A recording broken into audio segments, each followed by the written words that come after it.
இன்னைக்கு ஹோட்டல் ஸ்டைலில் வெண்பொங்கல் எப்படி செய்யுதுன்னு பார்க்க போகிறோம். எல்லாருக்குமே தெரியும் பொங்கல் செய்யறதுக்கு, ஆனால் தண்ணியோட அளவில் வந்து எல்லாருமே தடுமாறுவீங்க. இப்போ அதனால நான் சொல்கிற அளவுகள் வச்சு நீங்கள் செஞ்சீங்கன்னா உங்களுக்கு சூப்பராக வரும். 1 டம்ளர் பச்சரிசிக்கு 1/2 டம்ளர் பாசி பருப்பு சேர்த்து 1/2 மணி நேரம் ஊறட்டும். இது ஊர்ந்து ஒரு குக்கரில் சேர்த்துலாம். அரிசி பருப்பு 1.5 டம்ளர் எடுத்திருக்கோம். இப்போ 1 டம்ளருக்கு வந்து 3.25 தண்ணியோட அளவு, 1.5 டம்ளருக்கு வந்து 5.25 தண்ணியோட அளவு.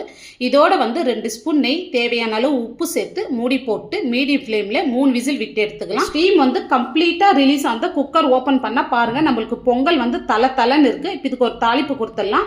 ஒரு பேன்ல வந்து 4 ஸ்பூன் நெய் சேர்த்துக்கிறேன். கொஞ்சமா ஆயில் சேர்த்துட்டு 2 ஸ்பூன் மிளகு, 2 ஸ்பூன் பொடியா நறுக்குன இஞ்சி, 2 ஸ்பூன் சீரகம் சேர்த்துடலாம். இதோட இப்போ சீரகம் சேர்த்துட்டு ஒரு கை நிறைய வந்து முந்திரி பருப்பு சேர்த்துங்க. இப்போ முந்திரி பருப்பு சேர்த்துங்க. 2 பச்சை மிளகாய் இந்த மாதிரி உடைச்சி சேர்த்துங்க.